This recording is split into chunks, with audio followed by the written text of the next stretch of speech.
तो जैसे कि अपने लास्ट एपिसोड के अंदर देखा था कि जिन एंटन पहुंच चुका था जहाँ पर उसे होंगली दिखाई देता जो कि अंकल एन से बोल रहा था अगर उसे 3 दिन के अंदर किसी ने भी बैटल रीना के अंदर हरा दिया तो उसको होंगलेन 10 साल तक एंटलैन को परेशान नहीं करेगा। अगर एंटलैन हार जाता है तो उनकी लड़की से शादी कर लेगा। मगर एंटलैन के अंदर ऐसा कोई भी नहीं होता जो होंगली का सामना कर पाए। तभी जियान आगे आता है और उनसे बोलता है कि मैं आप लोगों की मदद करूंगा इस फाइट में। मगर अंकल एन को जियान की पावर पे विश्वास नहीं होता, इस वजह से वो अपने कैरेक्टर की फाइट कराते जियान से, जिससे जियान बहुत ही आसानी से जीत लेता है। और फिर से स्टार्टिंग होती है नेक्स्ट एपिसोड की, जहाँ पर हमें जियान दिखाया जाता है जो कि हैंडप्लेन के गेस्ट रूम के अंदर बैठा हुआ था। मगर वहाँ पे किसी की चीखने चिल्लाने की आवाज आती है, जहाँ पर हमें पता चलता है कि जियान अपनी फॉलन आर्ट फ्लेम से अभी के लिए हैंगपेन की सोल को जला रहा होता है। इस वजह से हैंगपेन दर्द से कांप रहा था। तभी बोलता कि आखिर जियान तुम्हें मुझसे चाहिए क्या? अगर तुम मुझे मारना चाहते तो अभी मार डालो। ये सुन के जियान बोलते कि बस मुझे तुमसे कुछ सवाल पूछने हैं, बस सीनियर आप उनके सही सही जवाब दे दो। ये सुन के हैंगपेन हंसने लगता है और बोलते कि तुम शायद उस बुड्ढे को बचाने की सोच रही हो। अगर ऐसा तो तुम उसे अपने दिमाग से निकाल दो क्योंकि वो लोग तुमसे कोई नहीं बच सकता है। ये सुन के जियान की सटक जाती है और वो अपनी फॉलन आर्ट फ्लेम से हैंगपेन की सोल को जलाने लगता है, जिस वजह से उसे काफी ज्यादा दर्द होने लगता है और वो जोर जोर से चिल्लाता है बताता हूँ बताता हूँ। ये सुनते ही जियान हैंगपेन को छोड़ देता है और बोलते कि ये तुम्हारा लास्ट चांस है, इसके बाद जो मेरा सवर का बांध है वो टूट जाएगा। ये सुनते ही हैंगपेन बोलता है कि ठीक है मैं तुम्हें बताता हूँ अभी के लिए वो लोग सोल का हेडक्वार्टर कहाँ पर है, मगर क्या इसके बदले तुम मेरी सोल को आजाद कर दोगे? ये सुनते ही जियान बोलते कि अभी के तो इस हालत में नहीं कि तुम उससे किसी भी तरीके की डील कर पाए। ये बोलते कि जब अपनी फॉलन आर्ट फ्लेम को निकालने वाला ही होता है तभी हैंगपेन बोलता है ठीक है मैं तुम्हें बताता हूँ। अभी के लिए जो यान है उन्हें एक बहुत ही बड़ी ब्रांच के अंदर रखा गया है जो कि सेंट्रल पेन के बेस्ट रीजन के अंदर है और उस ब्रांच की जो सिक्योरिटी वो काफी टाइट है क्योंकि वहाँ पर एक एल्डर है जिसका लेवल अभी के लिए डाउ जूम पर है और साथ ही वहाँ पे काफी सारे और बॉडी जो वहाँ की प्रोटेक्शन करती है। ये सुनने के जरूर बोलते कि जब मेरी सोल वहाँ पर गई तब मेरे ऊपर किसी ने स्पेशल अटैक किया था, शायद ही वही एल्डर है और अगर ऐसा तो मुझे और भी स्ट्रॉन्ग बनना होगा क्योंकि जिस तरीके की सोल पावर को मैंने सेंस किया वो बहुत ही खतरनाक थी। मगर जब मैं एक्चुअल में उससे मिलूंगा तब उसकी पावर बहुत ही खतरनाक होगी। तभी एंग्री बोलता कि मुझे जितना पता था मैंने तुम्हें बता दिया अब मुझे। मगर तभी ये उसे फिर से बोतल के अंदर कैद कर लेता है और बोलता है जब मैं एक बार फिर टावर से 3000 बर्निंग फ्लेम को ले लूंगा तब मेरे जो चांसेस है मास्टर को बचाने के लिए काफी बढ़ जाएंगे। मगर अभी के लिए मुझे अपनी इंजरीज को रिकवर करना हो क्योंकि मुझे जल्दी से हैन फैमिली की मदद करनी है। और फिर इसी के साथ सीन चेंज हो जाता है जहाँ पर मैं 3 दिन के बाद का सीन दिखाया जाता है जहाँ पर छोटी बहन बड़ी बहन जियान के घर के बाहर चक्कर लगा रही होती है। मगर जब दोनों की नजर एक दूसरे के ऊपर पड़ती है तो वो दोनों ही हैरान हो जाती है मगर वो ज्यादा कुछ बोलती नहीं है और एनी वहाँ से जान लगती। तभी हैंसी पीछे से बोलती है अभी के लिए जियान को रूम के अंदर गए हुए 3 दिन बीत चुके और उसका कोई भी खबर नहीं आई है, कहीं उसे कुछ हो तो नहीं गया क्योंकि जब वो मुझे मिला था तब वो बहुत बुरी हालत में था, हमें उसे अंदर जाके चेक नहीं करना चाहिए। ये सुनने के लिए रुक जाती और बोलती कि तुम्हें इस टाइम पर तुम्हें किसी और की चिंता की पड़ी है, दाल में तो मुझे कुछ काला लग रहा है, कहीं तुम्हें जियान से प्यार व्यार तो नहीं हो गया? ये सुनने के हैंसी बोलती क्या बकवास कर रही है, ऐसा कुछ भी नहीं है क्योंकि आखिर उससे मिले हुए मुझे कितना ही टाइम हुआ और इतने टाइम में प्यार नहीं होता है क्योंकि जियान सच में काफी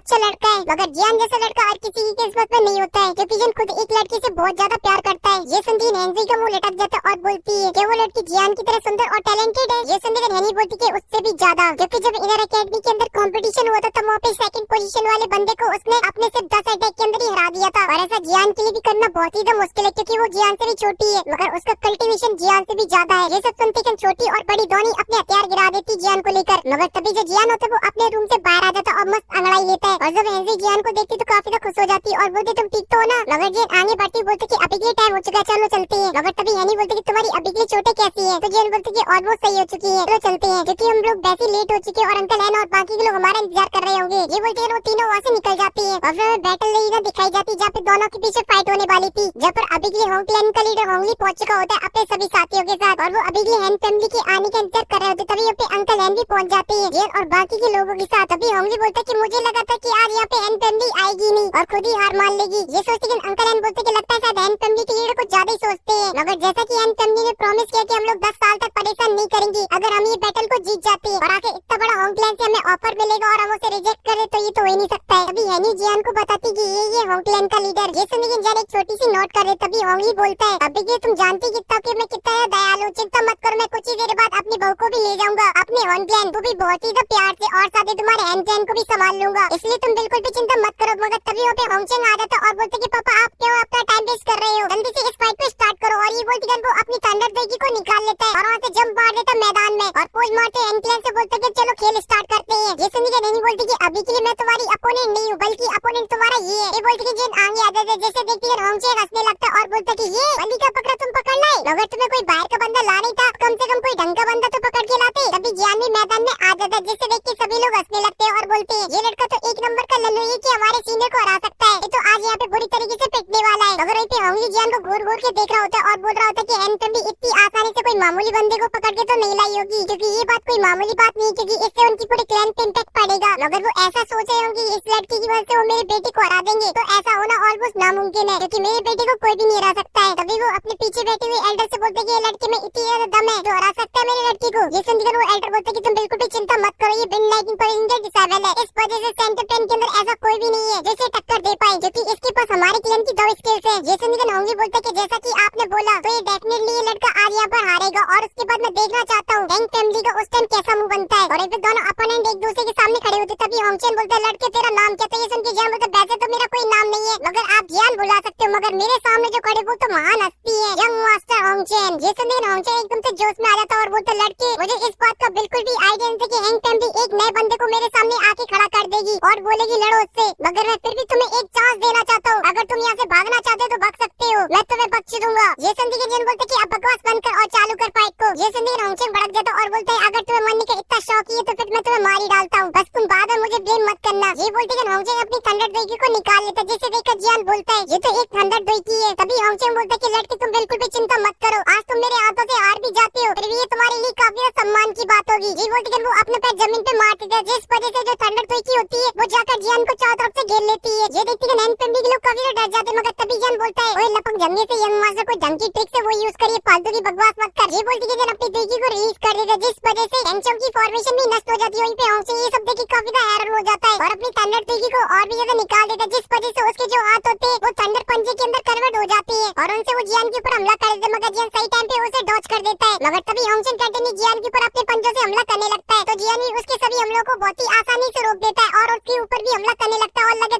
तेरी चालू। मगर तभी होंगचेन अपने हाथों में काफी थंडर कलेक्ट कर लेता है और जियान के ऊपर मारने के लिए जाने लगता है, और जब ये जियान देखता तो जियान भी अपना ऑक्टेन ब्लास्ट पंच रेडी करने लगता है और जाकर उसमें जड़ देता है। और जब वो दोनों आपस में टकराते तो वहाँ पे काफी बड़ा ब्लास्ट होता है और चारों तरफ के जो पहाड़ होते हैं वो टूटने लगते हैं, और साथ ही जो होंगचेन होता है वहाँ से काफी दूर पीछे खिसका वो चला जाता है। वहीं पे जियान थोड़ा सा पीछे खिसकता है और बोलता है ये तुम्हारी छोटी मोटी चिंगारी है, मेरा कुछ भी नहीं बिगाड़ सकती है। वहीं पे होंगचेन जियान को गुस्से से देखते हुए बोलता है तुम तो एक दावुआंग 7 स्टार के वॉरियर हो। ये सुनकर वहाँ पे खड़े हुए लोग होते हैं वो काफी ज्यादा हैरान हो जाते हैं और बोलते ये भी एक दावुआंग है, तभी मैं कहूँ एन फैमिली इसे पकड़ के क्यों लाई है, सच में ये लड़का काफी टैलेंटेड है। वहीं पे होंगी बोलते आखिर में ये लड़का कहाँ से टपक पड़ा, क्योंकि आज से पहले मैंने कभी भी इस लड़की को सेंटर पेन के अंदर नहीं देखा है। क्या आपने आज से पहले कभी जियान नाम सुना था? इस सुनकर वो एल्डर बोलता है ये सेंटर पेन का जो एरिया है वो बहुत ही बड़ा है, इस वजह से यहाँ पे बहुत ही खतरनाक मॉन्स्टर बसते हैं, इनके बारे में अभी के लिए हम लोगों को कुछ भी नहीं पता, इस वजह से ज्यादा शौक होने की बात नहीं है। तभी ये होंगचेन से बोलता है कि तुम्हें मुझे हराना इतना ज्यादा आसान भी नहीं होने वाला है, इस वजह से जो तुमने अपने सपने सजाए रखे थे वो टूटने वाले बहुत ही जल्दी। मगर तभी अचानक से वहाँ का माहौल काफी ज्यादा बिगड़ने लगता है। तभी होंगचेन बोलता है कि लड़के तुम मुझे इतना ज्यादा फोर्स कर ही रहे तो फिर ठीक है मैं तुम्हें असली पावर दिखाई देता हूँ। तभी बहुत सारा टर्ना होंगचेन के ऊपर गिरता है, जिस वजह से वहाँ पे काफी ज्यादा एनर्जी फैल जाती है, जिसे देखकर एंजॉय बोलती है अब तो इसका लेवल ऐसा लग रहा है कि ये दावुआंग से 7 स्टार से भी आगे निकल चुका हो। वहीं पे जो होंगचेन था अपो बन चुका था चाइनीज टॉर्चेस की बॉडी में से काफी थंडर बाहर निकलता होता, तभी वो अपनी स्पेस स्टोरिंग से एक थंडर हैमर को बाहर निकाल लेता है। और ये सब देखिए जियान भी सीरियस हो जाता है और बोलते हैं अभी के लिए इसका जो लेवल है वो डाउजोंग के 9 स्टार के आसपास का पहुंच चुका है, और इसी वजह से वहाँ पे जितने भी लोग खड़े हुए थे सभी को ये लग रहा होता है कि अब जियान का जीतना ऑलमोस्ट नामुमकिन है। तभी जियान अपनी स्पेस स्टोरिंग से अपनी एबिरोडो स्वॉर्ड को बाहर निकाल लेता है। तभी होंगचेन जियान से बोलता है कि लड़की आंखें खोल और मुझे देख, ये बोलती है वो वहाँ से गायब हो जाता है। वहीं पे ये सब देख के जियान हैरान हो जाता है और बोलते ये तो 3000 लाइट मूवमेंट है। तभी वो अपने हैमर से हमला कर देता मगर जियान उसे डॉज करे, तभी वो आकर जियान के ऊपर हमला कर देता फिर से, तो जियान अपनी एबिरोडो स्वॉर्ड से उसके अटैक को रोक देता है और फिर ऐसे ही होंगचेन अपनी 3000 लाइट मूवमेंट की मदद से जियान के ऊपर चारों तरफ से हमला करने लगता है, मगर जियान उसके सभी हमलों को देख लेता है और उन्हें डॉज कर देता है। ये सब देख के होंगचेन काफी ज्यादा हैरान हो जाता है और बोलता है कि आखिर इसे 3000 लाइट मूवमेंट के बाद भी ये मुझे कैसे देख पा रहा है। इस वजह से वो अपनी फुल पावर का यूज करने का डिसाइड करता है, जहाँ पर वो जियान के सर के ऊपर आ जाता है और वो यूज करता है अपनी एक स्पेशल टेक्निक जिसका नाम होता है विंड 1000 हैमर, जिस वजह से वो हैमर को जमीन पे मार देता है, जिसमें से काफी ज्यादा लाइटिंग बाहर निकलती है जो कि सीधा आसमान के अंदर चली जाती है। और फिर जो जियान होता है थोड़ा सा पीछे चला जाता है, मगर तभी वो आसमान की तरफ देखता है जहाँ से काफी सारे थंडर उसकी तरफ आ रहे होते हैं। ये देखते ही जियान वहाँ से यहाँ भागने लगता है और उन सभी अटैकों को डॉज करने लगता है, मगर उनकी संख्या काफी ज्यादा होती है, इस वजह से जियान को उन्हें डॉज करने में काफी ज्यादा प्रॉब्लम हो रही होती है। मगर तभी जियान अपनी हैवी रूलर शॉट को कस के पकड़ता है और यूज करता है अपनी 6 जॉइंट रूलर की डिफेंसिंग टेक्निक को, जिसकी वजह से जियान की चारों तरफ काफी सारी हैवी रूलर शॉट बन जाती है और आसमान से गिरे हुए थंडर को रोकने लगती है। और जब ये होंगचेन देखता है तो वो अपनी हैमर की पावर को भी उस अटैक के अंदर डाल देता है, जिस वजह से उस थंडर की पावर और भी बढ़ जाती है और साथ ही वो थंडर एक विंड की फॉर्म में भी कन्वर्ट हो जाता है, जिस वजह से वो हर जगह फैल जाता है, जिस वजह से वो जियान के आसपास भी आ जाता है और जियान के ऊपर भी हमला करने लगता है, जिस वजह से जियान की 6 जॉइंट रूलर टेक्निक होती है वो नष्ट हो जाती है। और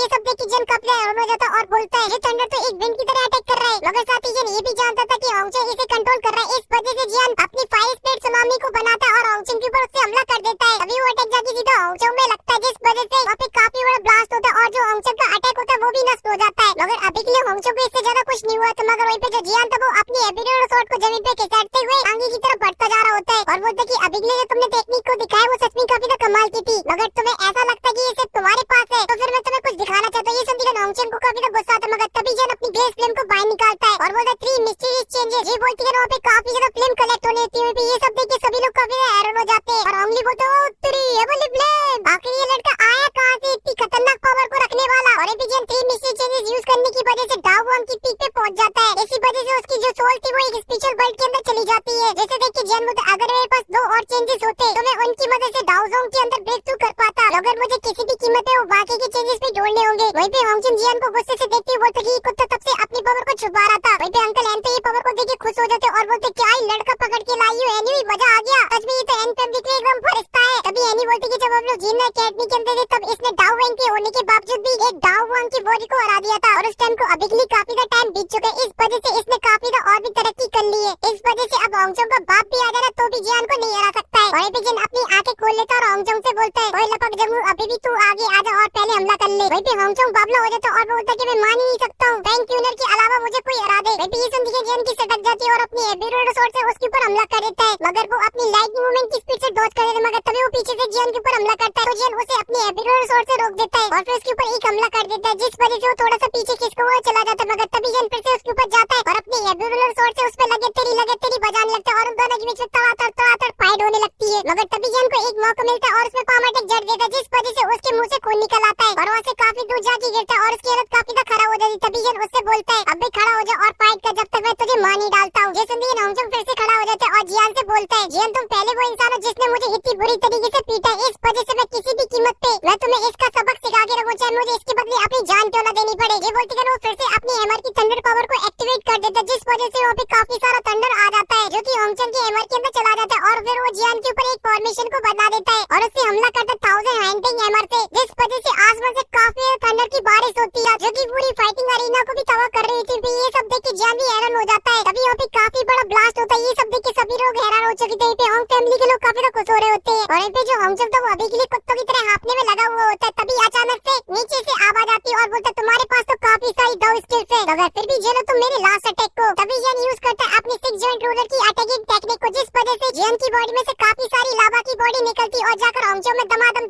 बजाने लगती है। मगर तभी जियान अपनी हैवी रूलर शॉट को कस के पकड़ता और जाकर फाइनल अटैक उसके अंदर जड़ देता है जिस वजह से होंगचंग की बॉडी के अंदर काफी बड़ा ब्लास्ट होता है और होंगचंग जाके सीधा जमीन के ऊपर गिरता है और फिर जियान उसके ऊपर जाके खड़ा हो जाता है और अपनी हैवी रूलर शॉट जड़ने वाली थी तभी होंगचंग उसे रोक देता है तो जियान भी रुक जाता है और ये सब देख के वहाँ पे खड़े लोग होते हैं वो आपस में बातें करने लगते हैं। तो फाइनली ये लड़का जीत गया। ये तो लड़का सच में काफी का कमाल का है। पूरी एन फैमिली के मेंबरों के चेहरे पे एक बड़ी सी स्माइल होती है और फिर वहाँ पे जियान के जोर जोर से नारे लगते हैं। वहीं पे जो जियान होता है वो अपनी हैवी रूलर शॉट को होंगचंग के मुंह से हटा के वहाँ से जाने लगता है। तभी होंगचंग खड़ा होता है और बोलता है कि मैं ऐसे लपक जंगू से आज नहीं मार सकता हूँ और अपने एक अटैक को बनाता है और पीछे से जियान के ऊपर कर देता है। ये देखिए एन फैमिली के लोग डर जाते हैं। वहीं पे वो अटैक जाके सीधे जियान की छाती से आर पार हो जाता है मगर असलियत में वो जियान की इल्यूजन बॉडी होती है क्योंकि जियान अपनी लाइट मूवमेंट का यूज करके होंगचंग के पीछे पहुंच जाता है। वहीं पे ये सब देख के फिर जितने भी लोग होते हैं वो सभी के सभी हैरान हो जाते हैं। तभी ये होंगचंग की पीठ के ऊपर अपना हाथ रखता है। ये देखती है होंगली उसे बचाने के लिए आगे आता मगर तभी जियान अपनी ग्लेस फिल्म उसकी छाती की आर पार कर देता है जिस वजह से होंगचंग के मुंह से काफी का खून बाहर निकलता है और इसी के साथ ये एपिसोड यहीं पे खत्म हो जाता है। अगर आप लोगों को इसकी आगे की स्टोरी जाननी है तो आप लोग मेरे second channel cute love playlist पे देख सकते हो क्योंकि वहाँ पे मैं प्रीव्यू को भी एक्सप्लेन करता हूँ और साथ ही नोवेल को भी और जो नोवेल की स्टोरी होती है वो काफी क्लियर और काफी डिटेल के अंदर होती है। इस वजह से आपको उसमें काफी मजा आएगा। मगर फिलहाल के लिए इस वीडियो में सिर्फ इतना ही। अगर आपको वीडियो पसंद आई तो प्लीज लाइक कर देना साथ ही चैनल को भी सब्सक्राइब कर देना। मैं मिलता हूँ आपसे नेक्स्ट वीडियो में।